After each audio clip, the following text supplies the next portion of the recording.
Your girlfriend is cheating on you. These 6 words would shatter the perfect evening at Miami's most exclusive rooftop restaurant, setting in motion a chain of events that would expose the dark.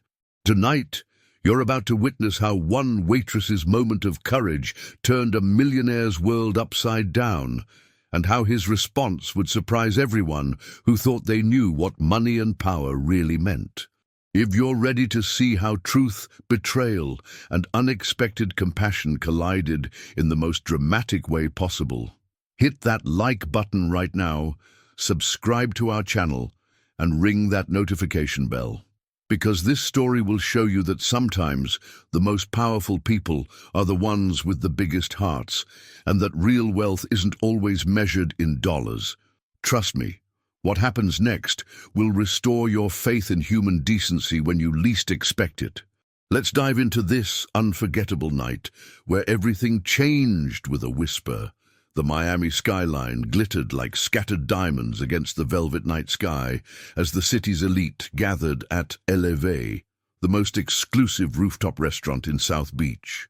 Perched on the 40th floor of the newly constructed Meridian Tower, the restaurant offered panoramic views of Biscayne Bay and the kind of privacy that came with 500 per-person tasting menus and a 3-month waiting list for reservations. At Table 7, positioned perfectly to capture both the ocean view and the restaurant's sophisticated ambience, sat 2 people who looked like they belonged on the cover of a luxury lifestyle magazine. Alexander Hartwell, 35 years old and heir to a real estate empire worth over $200 million, cut an impressive figure in his tailored Tom Ford suit, his dark hair perfectly styled, his Patek Philippe watch catching the soft candlelight as he reached for his wineglass. Across from him sat Isabella Romano, a stunning brunette whose Mediterranean features and designer dress suggested the kind of refined elegance that money could buy and breeding could polish. At 28, she moved through Miami's social circles with the confidence of someone who had never questioned her place in the world of yacht clubs, charity galas, and exclusive vacation homes. They were celebrating their 6-month anniversary, a milestone that had warranted champagne, reservations at the city's most coveted restaurant, and the kind of public display of affection that suggested a relationship built for Instagram rather than intimacy.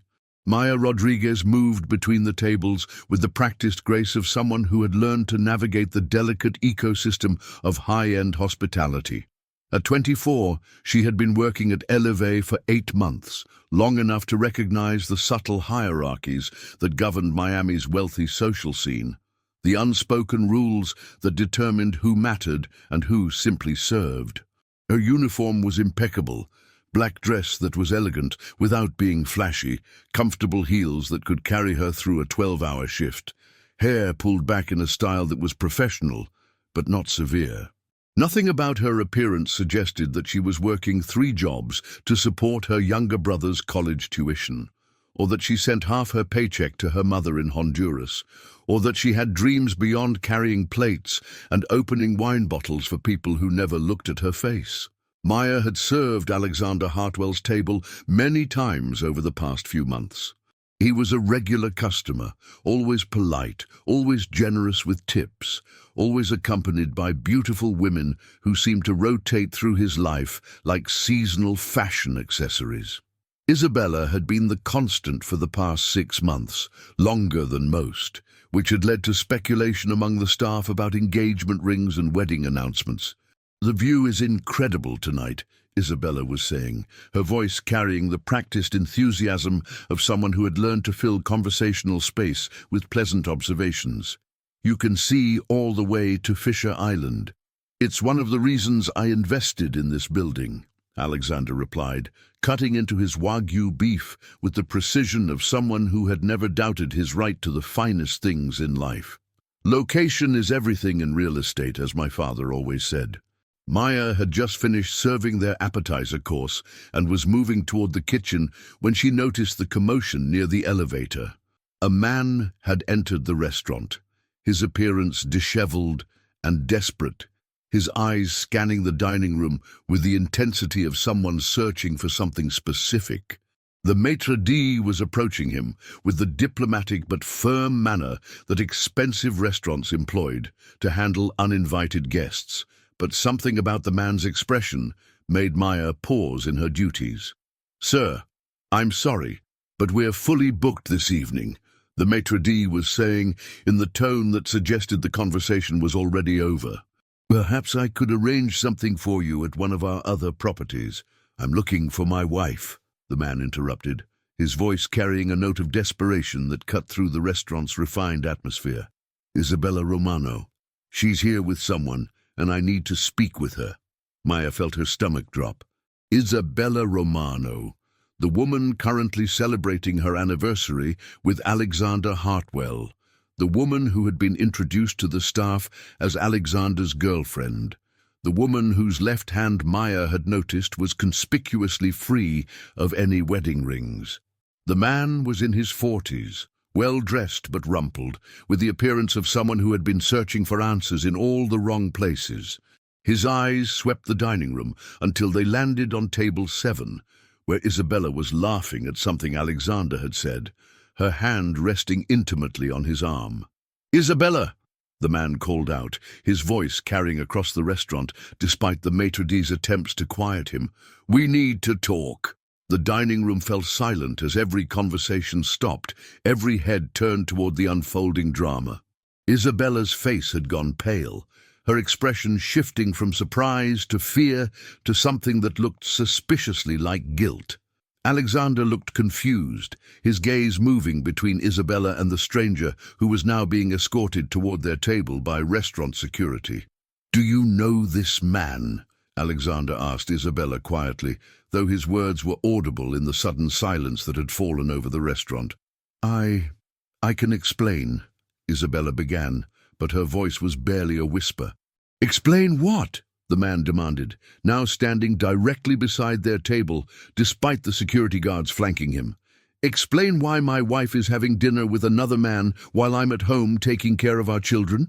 The word wife hit the dining room like a thunderclap.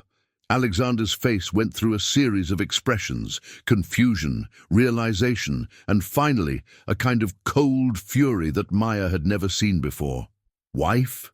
Alexander repeated slowly, his voice deadly quiet. "Marcus Romano," the man said, extending his hand in a gesture that was both polite and defiant. "Isabella's husband of 7 years, father of her 2 children, ages 4 and 6, who are currently at home wondering why Mommy has been working so many late nights recently." Isabella was crying now, her carefully applied makeup running in dark streaks down her cheeks. "Alex, please let me explain." "It's not what you think.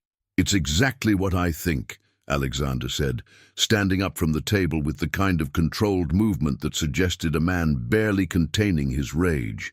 "You're married, you have children, and you've been lying to me for 6 months."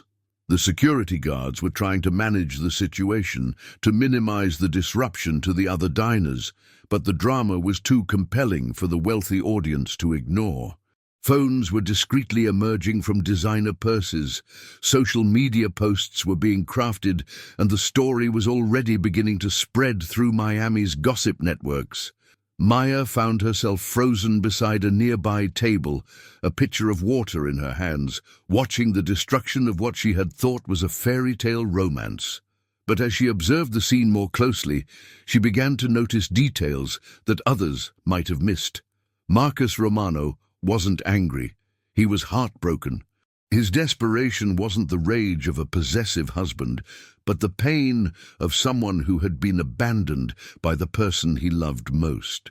His clothes were expensive but wrinkled, suggesting he had been searching for his wife for hours, possibly days. Isabella's tears weren't the reaction of someone caught in a lie, but the breakdown of someone who had been living a double life that had finally become unsustainable. And Alexander's fury was quickly being replaced by something else. Not embarrassment at being made a fool of, but genuine concern for the children Marcus had mentioned, the innocent victims of whatever complicated web of deception had brought them all to this moment. "How long?" Alexander asked quietly, his voice cutting through Isabella's sobs. How long what? Isabella replied, though her tone suggested she knew exactly what he meant. How long have you been married? How long have you been lying to me? How long have your children been wondering where their mother is when she's with me? Marcus answered when Isabella couldn't. She left us 3 months ago, he said, his voice breaking. Told me she needed space, needed to find herself. The kids keep asking when Mommy is coming home, and I keep telling them she'll be back soon because I didn't want to break their hearts. The admission hit Alexander like a physical blow.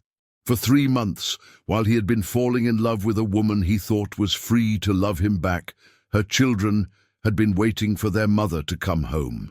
Maya watched Alexander's face change, watched him process not just the betrayal, but the broader implications of Isabella's choices. This wasn't just about a lying girlfriend, it was about a mother who had abandoned her children, a woman who had built a fantasy life while her real life crumbled. Where are they now? Alexander asked Marcus. The children? With my sister, Marcus replied, confused by the question. I couldn't bring them here, couldn't let them see their mother like this. Alexander nodded, then turned to Isabella with an expression that was somehow both gentle and final. Pack your things, all of them, and go home to your family. Alex, please, Isabella began, reaching for his arm. I love you. What I have with Marcus, it's complicated, it's over. We can work through this. No, Alexander said firmly, pulling away from her touch. We can't work through this because there is no this. There's a woman who lied to me, and there are 2 children who need their mother. The choice is obvious.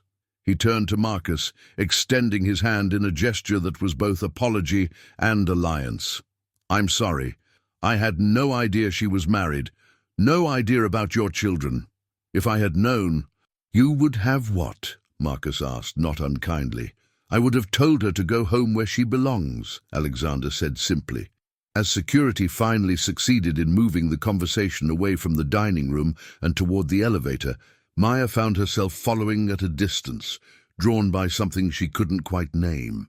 The other servers had returned to their duties. The other diners had resumed their conversations, but Maya felt compelled to witness the resolution of this drama that had unfolded before her eyes. Near the elevator, she could hear the final pieces of the conversation as Alexander, Marcus, and Isabella worked through the logistics of ending one life and resuming another. I'll have my driver take you home, Alexander was telling Isabella. Both of you. And Isabella. He paused, choosing his words carefully. Those children need their mother. Whatever problems you and Marcus have, work them out for their sake, but work them out at home, as a family. As the elevator doors closed behind them, Alexander stood alone in the hallway, his shoulders sagging with the weight of what had just occurred. The man who had entered the restaurant as someone celebrating an anniversary was leaving as someone who had discovered that his entire relationship had been built on lies. Maya found herself approaching him, still carrying the water pitcher that had somehow become forgotten in her hands. Mr. Hartwell, she said quietly, I'm sorry about what happened tonight. Alexander looked at her as if seeing her for the first time, though she had served his table dozens of times over the past months. Thank you, he said, and thank you for being discreet. I know this could become quite a story if people wanted to spread it around. Maya nodded, understanding the weight of secrets in a city where gossip was currency and privacy was a luxury. Can I ask you something? She said, surprising herself with her boldness. Of course. Why did you help him? Marcus, you could have been angry, could have made this about how she betrayed you. Instead, you helped her husband get his wife back. Alexander was quiet for a long moment, considering the question. Because, he said finally, somewhere in this city are 2 little kids who just want their mama to come home. And that's more important than my wounded pride or my broken heart. The simplicity of the statement, the genuine care for children he had never met, hit Maya with unexpected force.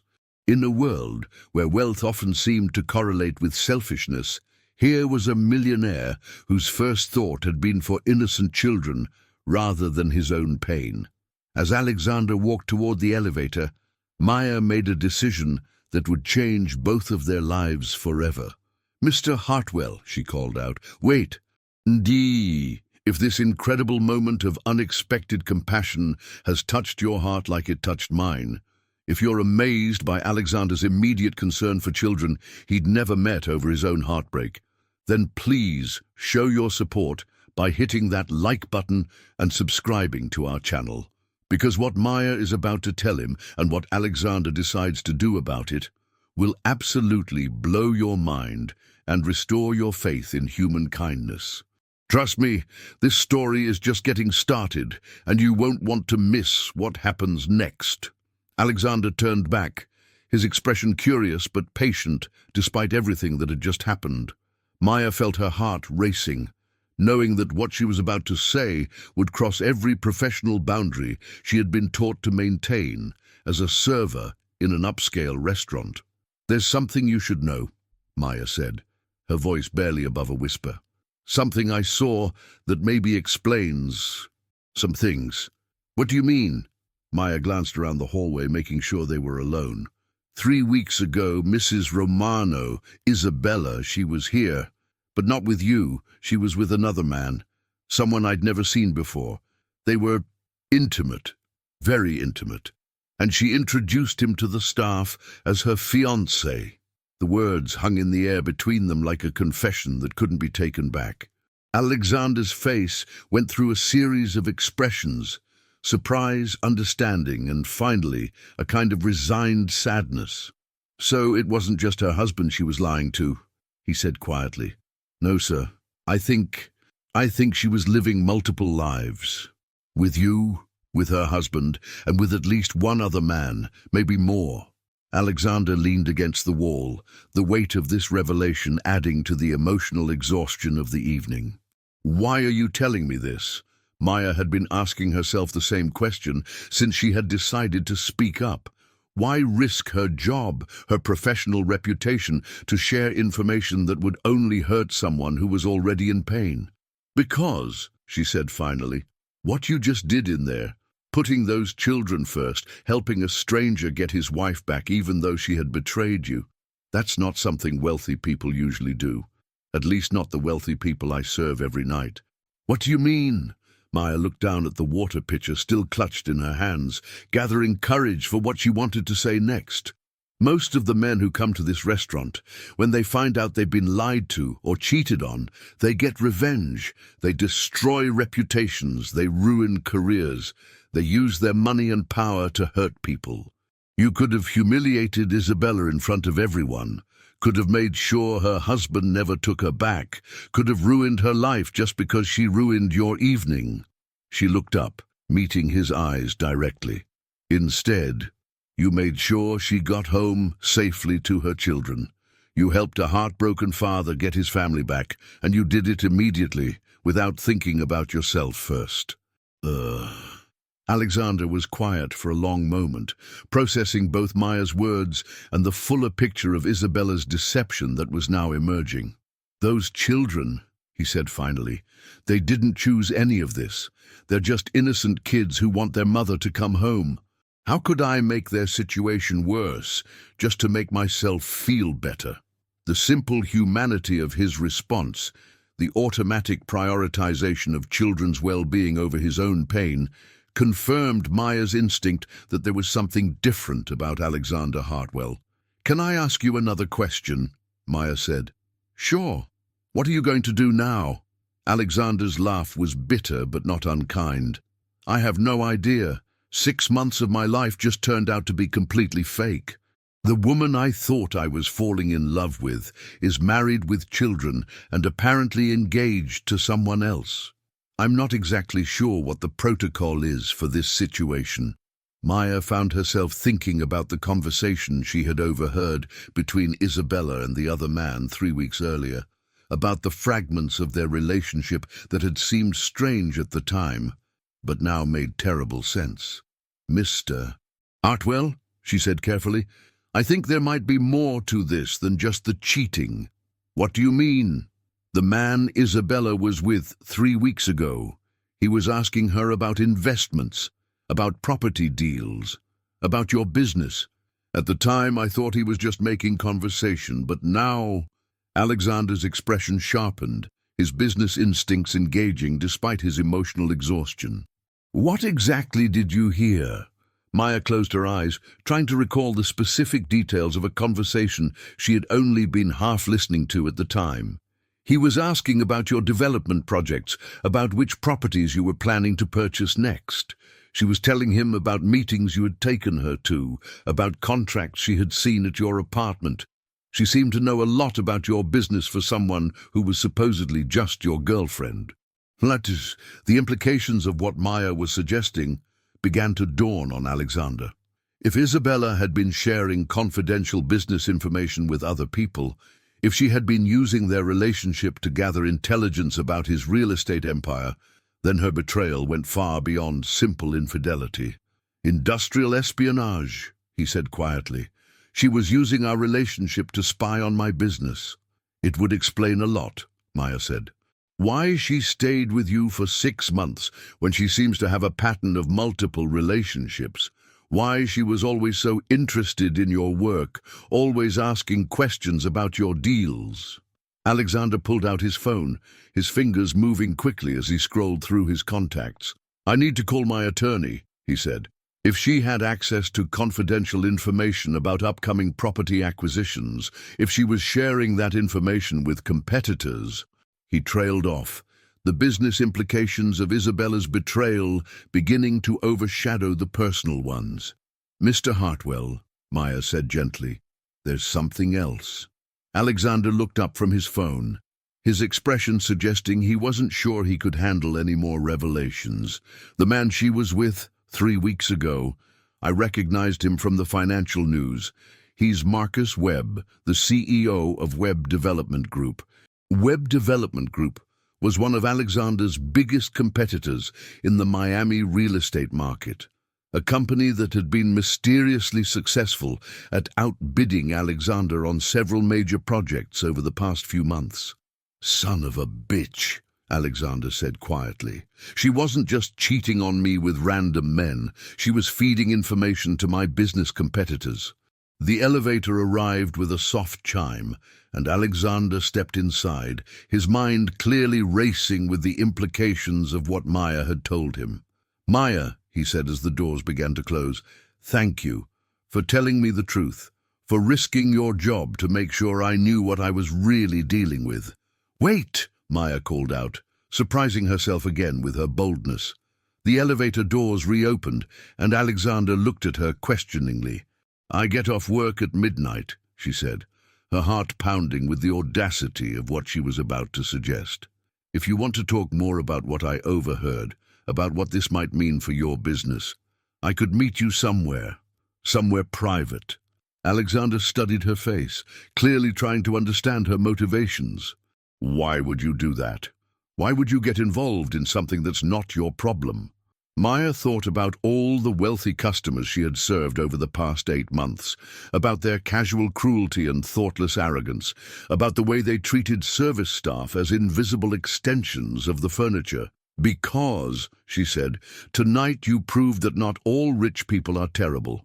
And if someone is trying to destroy your business by using your personal relationships against you, that's not just betrayal, it's evil. And evil shouldn't win just because it's clever." The elevator doors started to close again, but Alexander held them open with his hand. "Starbucks on Collins Avenue," he said, 12:30. "And Maya?" "Yes, thank you for seeing something worth protecting." As the elevator carried him away, Maya stood in the empty hallway, wondering what she had just committed herself to. She was a waitress from Honduras who worked 3 jobs to support her family. He was a millionaire real estate developer with enemies who were willing to use corporate espionage to destroy him. But she had seen something in his response to Marcus Romano, something in his immediate concern for children he had never met, that convinced her that some people were worth taking risks for. Back in the dining room, the evening continued as if nothing extraordinary had happened. The wealthy patrons finished their meals, paid their enormous bills, and returned to their lives of luxury and privilege, most of them already forgetting the drama they had witnessed. But Maya moved through her remaining tables with a new sense of purpose. She had spent 8 months serving people who treated her as invisible, who assumed that her opinions didn't matter because she carried plates instead of making million-dollar deals. Tonight, for the first time, her opinion might actually change someone's life. As she cleared table 7, the table where Alexander and Isabella had been sitting when their world exploded, Maya found a note tucked under Alexander's napkin. It was written on the back of a business card in hurried handwriting. "Maya, whatever this costs you, whatever trouble this causes, I'll make it right. You didn't have to help a stranger, but you did. That says everything about who you are. Arch." Beneath the note was a check made out to her for $5,000, more money than she made in 3 months, more money than she had ever held at one time in her life. But more important than the money was the recognition that her voice mattered, that her observations had value, that sometimes being invisible meant you could see things that others missed. As the night wore on, and the restaurant began to empty, Maya found herself thinking about courage and kindness, about the unexpected ways that lives intersect, and about what it meant to do the right thing, even when it scared you. At 12:25 a.m., she would walk into a Starbucks on Collins Avenue and change the life of a millionaire real estate developer. But first, she had tables to clear and a job to finish. Because integrity, she was learning, meant being the same person whether anyone was watching or not. The Starbucks on Collins Avenue was nearly empty at 12:30 a.m., the late-night crowd consisting mainly of shift workers grabbing coffee before heading home, and a few insomniacs nursing laptops and complicated emotional lives. Maya arrived first, choosing a corner table that offered privacy and clear sightlines to the entrance, her server instincts still functioning even in civilian clothes. She had changed out of her uniform into jeans and a simple blouse, but she still felt nervous about meeting Alexander outside of the professional context that had defined their previous interactions. The $5,000 check was folded in her purse. Too much money to carry casually, too much generosity to fully comprehend. Alexander arrived exactly on time, his earlier formal attire replaced by dark jeans and a button-down shirt that made him look less like a wealthy developer and more like a regular person dealing with a personal crisis. He ordered 2 coffees without asking what she wanted, somehow getting her preference exactly right, a detail that surprised her until she remembered how many times she had served his table, how observant he must have been even when she thought he wasn't paying attention. "Thank you for meeting me," he said, settling into the chair across from her. "I know this is unusual, and I know you're taking a risk by getting involved in something that isn't your responsibility." "I keep thinking about those children," Maya replied honestly, "about what it must be like to have your mom just disappear and not understand why." Alexander nodded, his expression heavy with the weight of the evening's revelations. "I've been thinking about them too. About what kind of person abandons their kids to play games with other people's lives. Have you heard from Marcus? From Isabella? My driver texted me an hour ago. He got them home safely, but apparently Isabella didn't stay. She packed a bag and left again, told Marcus she needed more time to think." Alexander's voice carried a mixture of disgust and sadness. Those poor kids. Maya felt a surge of anger on behalf of children she had never met. She's going to keep running, keep choosing herself over them. "Probably, but that's not what I wanted to talk to you about." Alexander leaned forward, his business focus taking over from his personal pain. "I need to know exactly what you heard Isabella and Marcus Webb discussing. Every detail you can remember." Maya had been preparing for this conversation during the last hours of her shift, trying to reconstruct a conversation she had only been partially listening to at the time. "They were sitting at table 12, she began. "It was about 3 weeks ago, Tuesday night, around 9 o'clock. I was serving their appetizers when he started asking her about your properties." She closed her eyes, trying to visualize the scene. He wanted to know about the Coconut Grove project, whether you had finalized the purchase agreement, what your plans were for development, how much you were willing to pay for the adjacent lots. Alexander's jaw tightened. Web Development Group had outbid him on those adjacent lots just 2 weeks later, offering exactly $10,000 more than Alexander's maximum bid, information that should have been confidential. What else? He asked about your investors, about which banks were financing your projects, about whether you were having any cash flow problems. Maya paused, remembering something else. He seemed particularly interested in the downtown waterfront deal, the one where you're competing with multiple developers for the city contract. The waterfront project was Alexander's biggest deal of the year, a $100 million development that would reshape downtown Miami's skyline. The bidding process was supposed to be sealed, with final proposals not due for another month. She told him about your strategy, Maya continued, about how you were planning to focus on affordable housing components to appeal to the city council, about which council members you had already met with. Jesus, Alexander muttered. She had access to everything. I brought her to investor meetings, let her review contracts at my apartment, discussed strategy with her because I thought she was someone I could trust. There's more, Maya said gently. She told him about your father. Alexander went very still. What about my father? That he's been in poor health lately, that you've been taking on more responsibility for the family business, that some of your investors are concerned about the transition of power. Maya met his eyes. She told him that you're under pressure to prove yourself, that you might be willing to take bigger risks or make faster decisions than you normally would. The revelation hit Alexander like a physical blow. His father's health issues were private family matters, known only to immediate family and the most trusted business advisors. The fact that Isabella had been sharing these intimate details with his competitors was a betrayal that went far beyond corporate espionage. She was building a psychological profile, he said quietly, giving them insights into my motivations, my pressure points, my decision-making process. It gets worse, Maya said reluctantly. Webb asked her about your personal finances, about whether you were spending too much money on your lifestyle, whether you had any gambling debts or expensive habits that might make you desperate for a big score. Alexander's laugh was bitter. Creating a narrative that I'm financially unstable and making poor decisions. Perfect setup for them to swoop in and steal deals from a supposedly failing competitor. They sat in silence for a moment, the full scope of Isabella's betrayal becoming clear. This wasn't just about a cheating girlfriend. It was about a coordinated attack on Alexander's business empire, using his personal relationships as weapons against him. Why? Maya asked finally. Why would she do this? She was living a comfortable life with you. She had access to everything she wanted. Why risk it all for industrial espionage? Alexander pulled out his phone and showed Maya a news article from 6 months earlier. The headline read, Web Development Group secures $50 million investment from Romano Family Trust.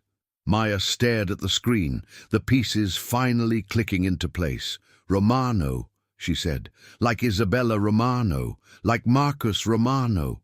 Isabella's family has money, old money, European money, the kind of wealth that buys influence and expects returns on investment. Alexander put his phone away. I think Isabella was planted. I think her entire relationship with me was orchestrated by Web Development Group and financed by her family's trust fund. The cynical calculation behind such a plan was staggering. To create a fake persona, to maintain a romantic relationship for months, to betray someone's trust so completely for corporate advantage, it suggested a level of sociopathy that Maya struggled to comprehend. But she's married, Maya protested. She has children. How could her family ask her to abandon her kids for a business deal? Maybe they didn't ask, Alexander said grimly. Maybe they just offered her enough money to make it worth her while. And maybe Isabella has always been the kind of person who puts money ahead of everything else, including her own children. Maya thought about the woman she had served dozens of times, trying to reconcile the charming socialite with the calculating spy who had been revealed tonight. "What are you going to do?" she asked. "Legally, I'm not sure there's much I can do. She never signed confidentiality agreements, never had official access to proprietary information. Sharing details about your boyfriend's business dealings isn't technically illegal, even if it's morally reprehensible. But you can't just let them win." Alexander smiled for the first time all evening, and Maya caught a glimpse of the sharp business instincts that had built his fortune. "Who says I'm letting them win?" he said. "Web Development Group has built their recent success on inside information about my deals, my strategies, my financial situation. But what they don't know is that now I have inside information about them." "What do you mean?" "I mean that Isabella isn't the only one who can play multiple sides against each other. And sometimes the best way to catch a spy is to feed them information that serves your purposes instead of theirs." Maya felt a chill of excitement as she realized what Alexander was suggesting. "You're going to use her. I'm going to let her think she's still using me, while I feed Web Development Group exactly the information I want them to have." Alexander's expression was cold and calculating. Isabella wanted to play corporate espionage games? Fine. But she's about to learn that she's not the only one who can lie convincingly. "Is that why you helped her get back to her husband tonight? To maintain access to her?" "No," Alexander said firmly. "I helped her get back to her husband because those children need their mother, and because some things are more important than business revenge. But if Isabella chooses to continue her games, if she comes back trying to resume our relationship so she can keep feeding information to Webb, then I'll be ready for her." Maya studied Alexander's face, trying to understand the man behind the wealth and the business strategy. "You really do care about her children, don't you? Even after everything she's done." "Those kids didn't choose any of this," Alexander said simply. "They're just innocent victims of their mother's choices and their family's greed. If I can protect them while also protecting my business, then that's what I'll do." The coffee shop was beginning to close around them, the barista cleaning equipment and stacking chairs with the universal signals that customers should think about leaving. But Maya had one more question. "Why are you trusting me with all of this?" she asked. "Why are you telling me your plans, your strategies? How do you know I won't sell this information to the highest bidder?" Alexander was quiet for a moment, considering his answer. "Because," he said finally, "tonight you risked your job to tell a stranger that his girlfriend was cheating. You didn't ask for anything in return, didn't expect any reward. You just saw someone who was being hurt by lies, and you chose to tell the truth." He stood up, preparing to leave. "That tells me everything I need to know about who you are, Maya Rodriguez. And in a world full of people like Isabella Romano, people who sell their integrity for the right price, finding someone with genuine character is worth more than all the inside information in the world." As they walked out of the Starbucks together, Maya found herself thinking about the strange turns that life could take, about how a single moment of moral courage could change everything.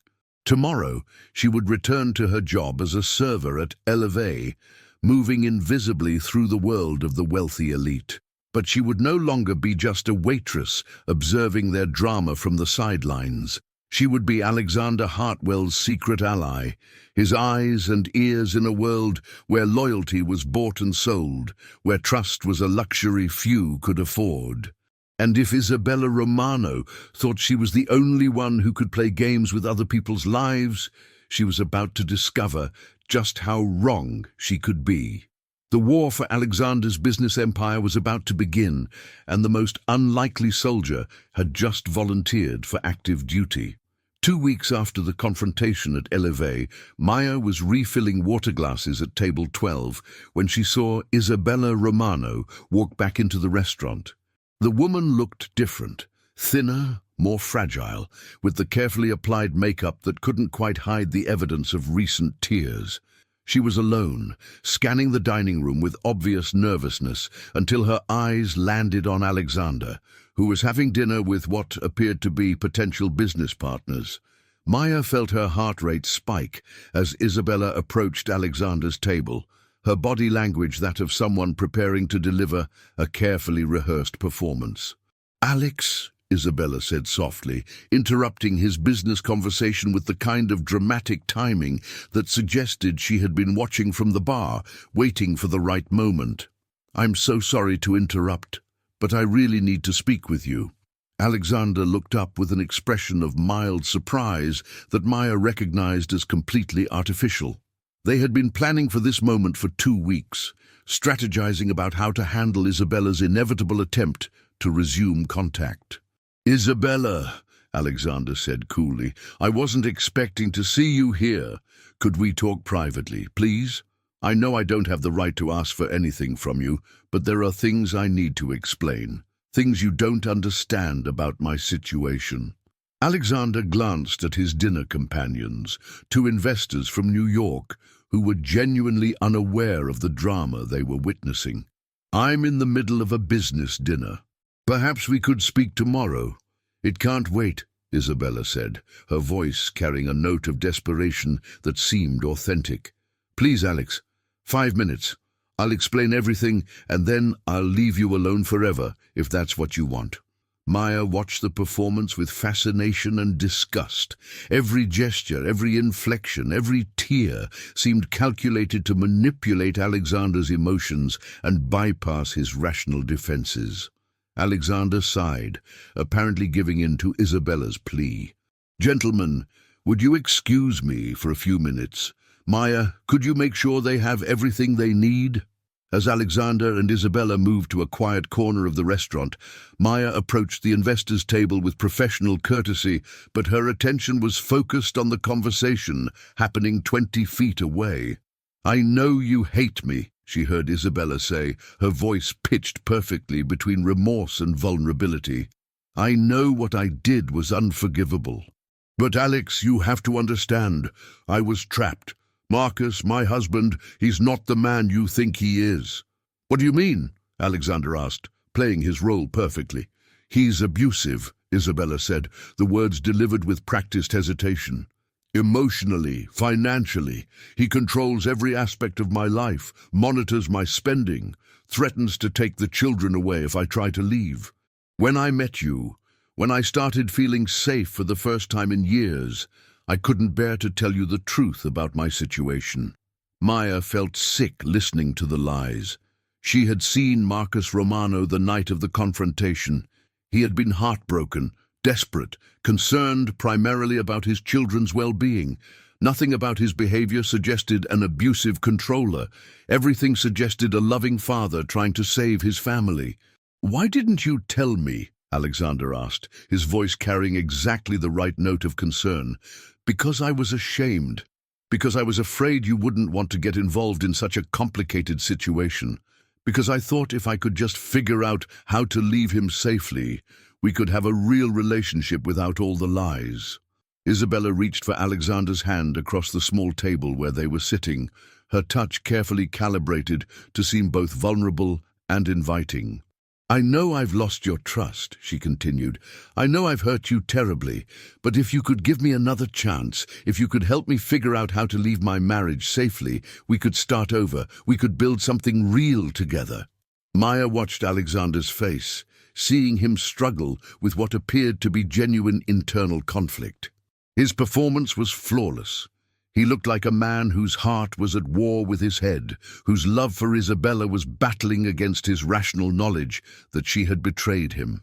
"Isabella," he said slowly, "I don't know if I can trust you again. The lies, the deception, how do I know you're telling me the truth now?" "Because I'm showing you everything," Isabella said, pulling out her phone. "Look. Text messages from Marcus, emails, bank statements showing how he controls our finances. I'm giving you complete transparency about my life, about my marriage, about everything I should have shared with you from the beginning." Maya couldn't see the phone screen from her position, but she could see Alexander reviewing whatever Isabella was showing him.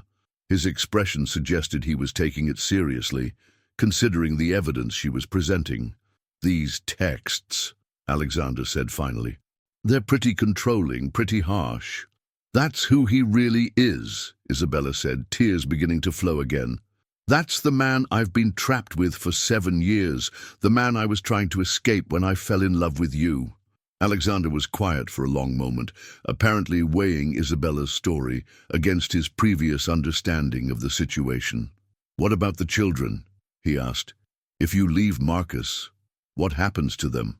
I'll fight for custody, Isabella said firmly. I have documentation of his emotional abuse, proof of his controlling behavior. With the right attorney, I can get primary custody and protect them from his influence. It was a masterful performance, Maya had to admit. Isabella was rewriting the entire narrative of her marriage, transforming herself from an unfaithful wife who had abandoned her children into a victim of domestic abuse who was fighting to protect her family. I need time to think, Alexander said finally. This is a lot to process. The abuse allegations, your marriage situation, what this would mean for us. Of course, Isabella said quickly, I don't expect you to make any decisions tonight. But Alex, I want you to know, I love you, really love you. Not the way I thought I loved Marcus when I was young and naive, but the way a woman loves a man when she finally understands what real partnership looks like. She stood up, leaning down to kiss his cheek, with the kind of intimate gesture that suggested their relationship was far from over. Thank you for listening, she whispered. Thank you for giving me a chance to explain. Whatever you decide, I'll respect your choice. As Isabella left the restaurant, Alexander returned to his business dinner, apologizing to the investors for the interruption and smoothly redirecting the conversation back to their potential real estate deal. But Maya caught the look he shot her as he passed, a look that conveyed satisfaction, anticipation, and the cold calculation of a predator who had just watched his prey walk directly into his trap. The performance had been mutual, Maya realized.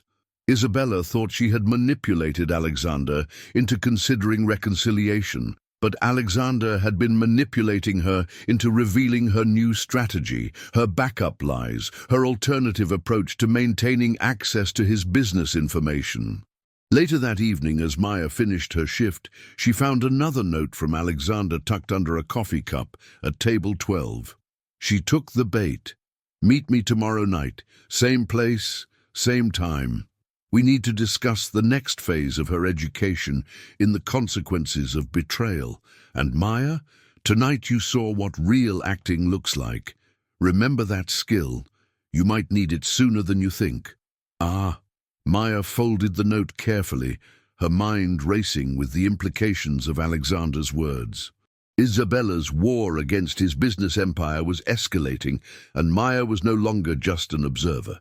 She was a player in a game where the stakes were measured in millions of dollars, where lies were weapons and truth was the ultimate strategy, where a waitress from Honduras might hold the key to bringing down one of the most sophisticated corporate espionage operations Miami had ever seen.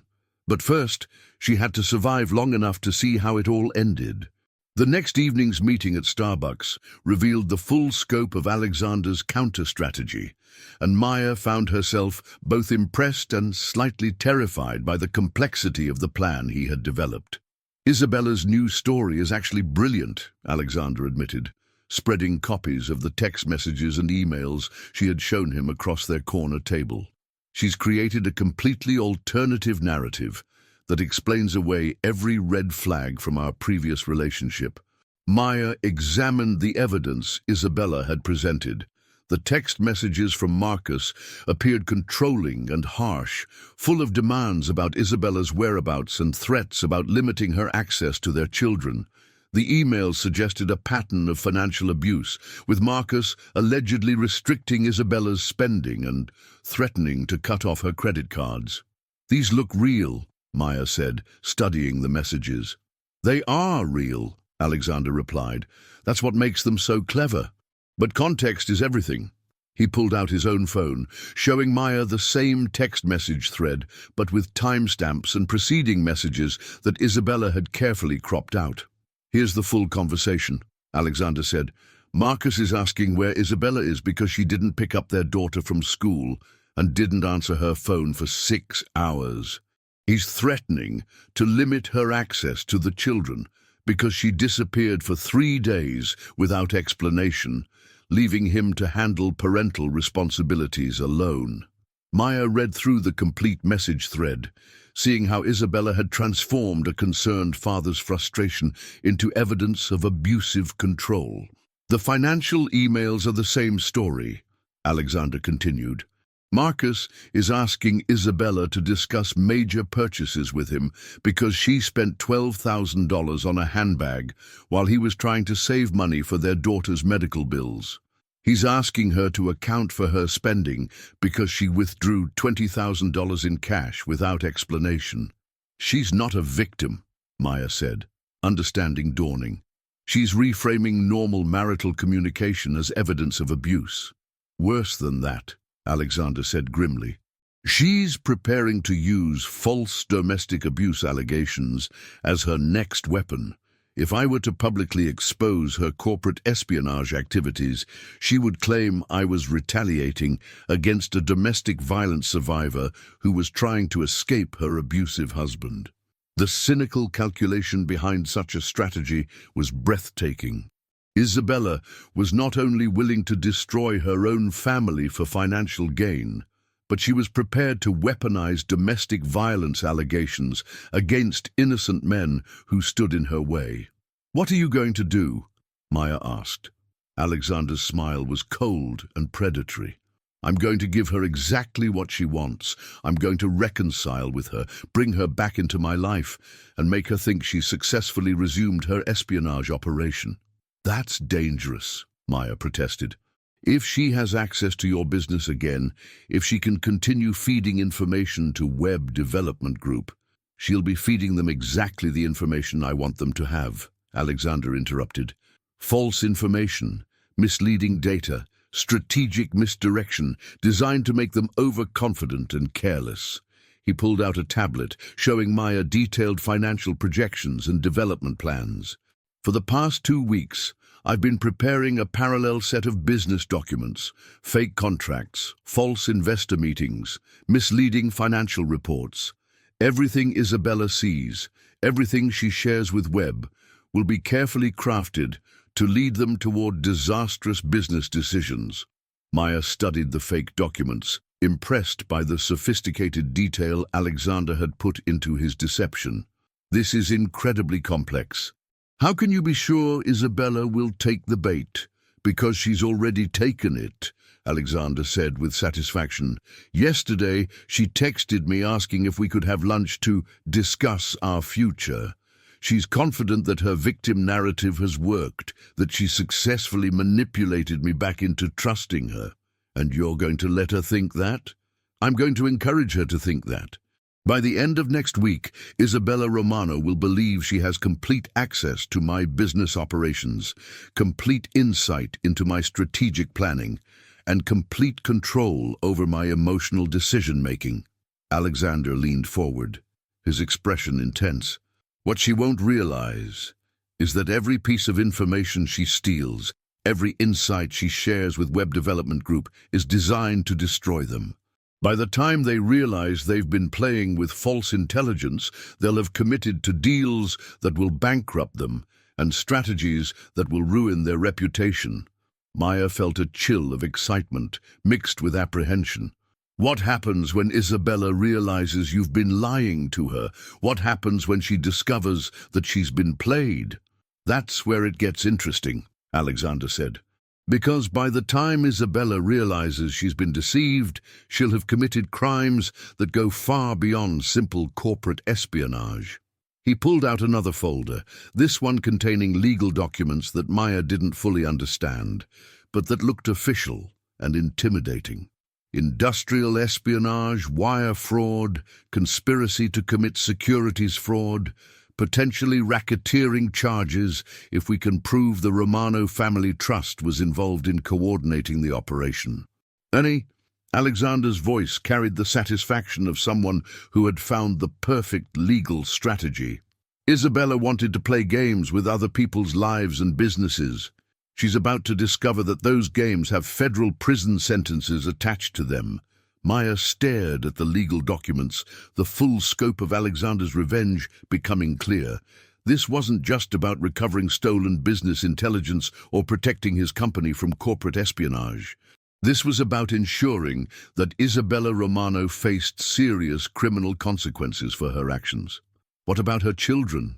Maya asked quietly. If she goes to prison, what happens to them? Alexander's expression softened, the calculation replaced by genuine concern. They'll be with their father, where they should have been all along. Marcus Romano may have his flaws, but he's not an abusive controller. He's a heartbroken father trying to hold his family together while his wife destroys it for money. You've investigated him? Thoroughly. Marcus Romano's a teacher at a private school, coaches his son's little league team, volunteers at a children's literacy program, and has never had so much as a parking ticket. The idea that he's an abusive husband is complete fiction. Alexander gathered the documents, preparing to leave. Maya, I need you to understand something. What we're doing, this operation, this counter-espionage, it's not just about business revenge. Isabella Romano represents everything that's wrong with people who have money and power but no moral center. She abandoned her children, destroyed her marriage, betrayed everyone who trusted her, and she did it all for greed disguised as victimhood. He stood up, his expression serious. People like Isabella count on the fact that decent people won't fight back, won't use their own weapons against them, won't be willing to get dirty enough to win. They rely on others' morality as a shield for their own immorality. And you're willing to get dirty enough to win. I'm willing to do whatever it takes to protect innocent people from predators who use their personal relationships as weapons, Alexander said firmly. Those children deserve better than a mother who abandons them for money. My business deserves better than competitors who steal intelligence through romantic manipulation. And you deserve better than to work in a world where people like Isabella Romano can destroy lives without consequences. As they parted ways, Maya found herself thinking about justice and revenge, about the difference between the two and whether it mattered when children were involved. Tomorrow, Alexander would begin his elaborate deception, allowing Isabella to believe she had successfully manipulated him back into trusting her. Tomorrow, Isabella would resume her corporate espionage, not knowing that every piece of information she stole was designed to destroy her accomplices. And tomorrow, Maya would continue serving tables at Elevée, watching the wealthy elite play their games of power and betrayal. But now, with the knowledge that sometimes the good guys had claws of their own, the war for Alexander's business empire was entering its final phase, and the most unlikely alliance in Miami's history was about to deliver justice to people who thought they were above its reach. But first, they had to survive Isabella's next move. 3 months later, Maya stood in the gallery of a federal courtroom in downtown Miami, watching as Isabella Romano was led away in handcuffs following her sentencing hearing. The judge had just imposed a sentence of 4 years in federal prison for wire fraud, conspiracy, and industrial espionage, charges that had emerged from one of the most sophisticated corporate sting operations the FBI had ever documented. The case had made national news, not just for the audacious nature of the crimes, but for the unusual way they had been exposed. The story of the waitress who had uncovered a $1 million espionage operation had captured public imagination, spawning articles in business magazines, features on news programs, and at least 3 different offers for book and movie deals.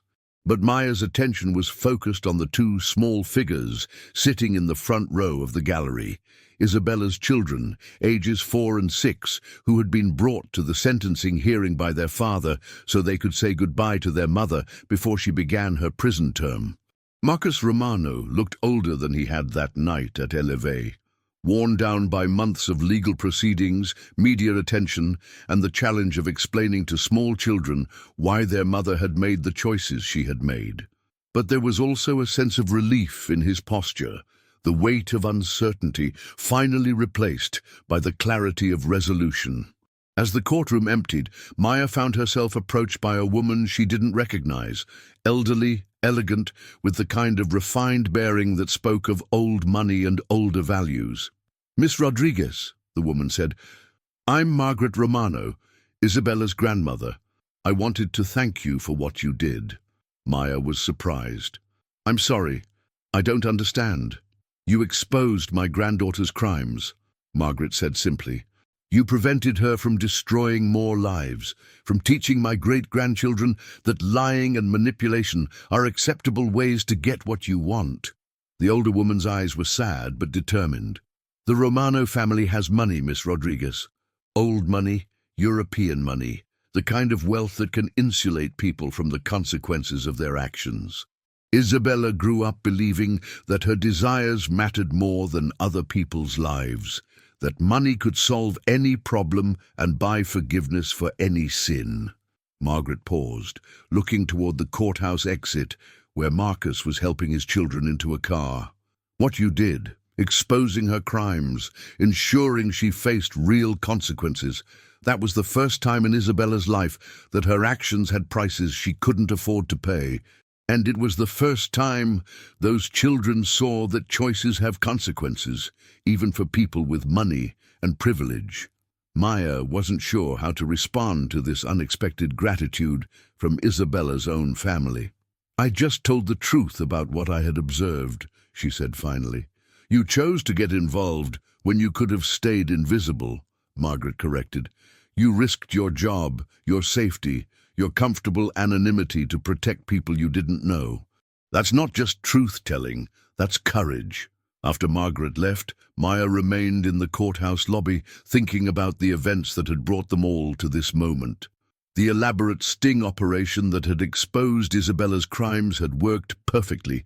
She had stolen and transmitted false information for weeks, not realizing that every document, every phone call, every meeting was being recorded by federal agents. Web Development Group had collapsed within 6 weeks, their business model exposed as dependent on stolen intelligence and their leadership facing their own criminal charges. The Romano family trust had paid millions in fines and faced extensive federal investigation into their other business practices. But the real victory, Maya realized, was simpler and more personal.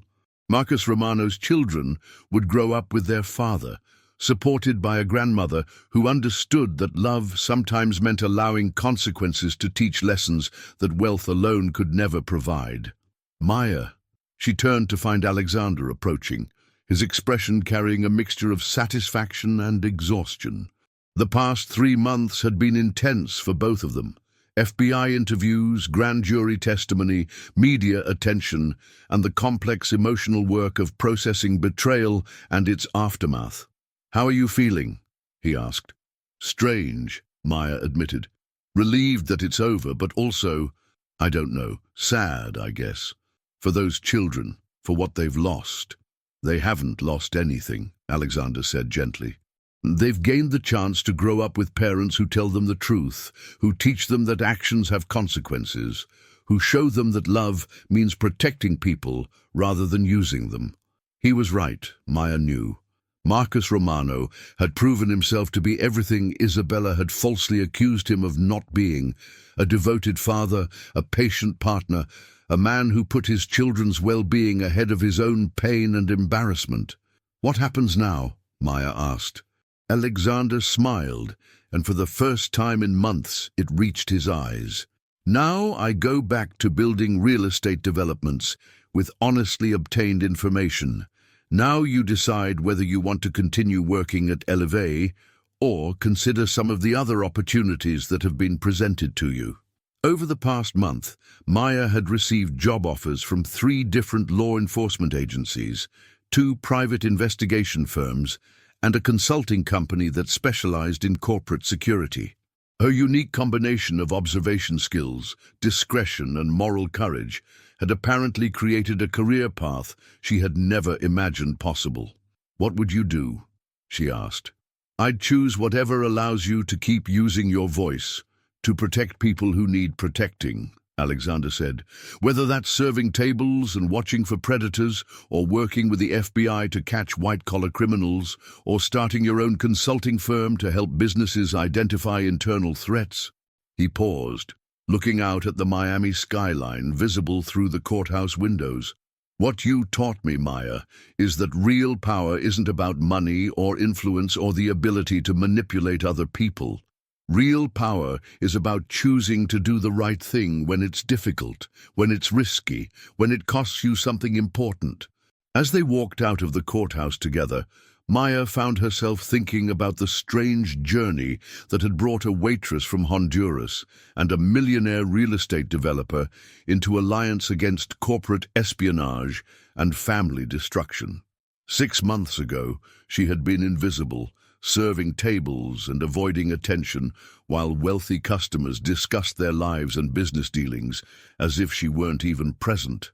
Tonight, she would return to Elevate for what she had decided would be her final shift, not because she was ashamed of the work, but because she was ready for work that made her voice heard rather than keeping it hidden. Tomorrow, she would start her new job as a consultant for the FBI's white-collar crime division, using her skills of observation and her understanding of how the wealthy elite operated to help protect other innocent people from predators who use money and charm as weapons. But tonight, she would serve one last set of tables, would move through the world of Miami's powerful elite one final time as someone they assumed was invisible, would listen to their conversations with the knowledge that sometimes the most dangerous person in the room was the one everyone assumed had nothing important to say. The revolution wouldn't be televised, Maya thought with a smile, remembering the old song. It would be whispered between a waitress and a customer who had learned to see each other as allies rather than strangers, who had discovered that sometimes the most unlikely partnerships could deliver the most powerful justice.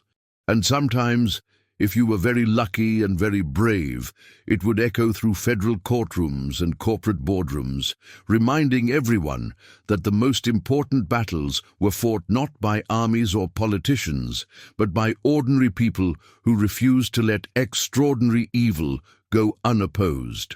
The city lights sparkled below them as they walked toward their cars, toward their separate futures, toward the knowledge that they had changed each other's lives in ways that would matter long after the headlines faded and the legal proceedings ended. In a world where loyalty was bought and sold, where trust was a luxury few could afford, they had found something rarer than wealth or power. They had found the courage to stand up for people who couldn't stand up for themselves. And in the end, that had made all the difference. Thank you so much for joining me on this incredible journey of Maya and Alexander, where a simple act of courage snowballed into one of the most sophisticated justice operations Miami has ever seen. If their story of unlikely partnership, moral courage, and the power of speaking truth to power has inspired you as much as it inspired me, I'd be so grateful if you could show your support by hitting that like button, subscribing to our channel for more amazing stories of everyday heroes making extraordinary differences, and sharing this video with anyone who needs to be reminded that sometimes the most powerful thing you can do is simply refuse to stay silent when you witness injustice. Maya's transformation from invisible waitress to FBI consultant reminds us that heroism comes in all forms, and that sometimes the person who changes everything is the one nobody expects. Thank you for being part of this community that believes in the power of doing what's right, even when it's difficult. I'll see you in the next inspiring story.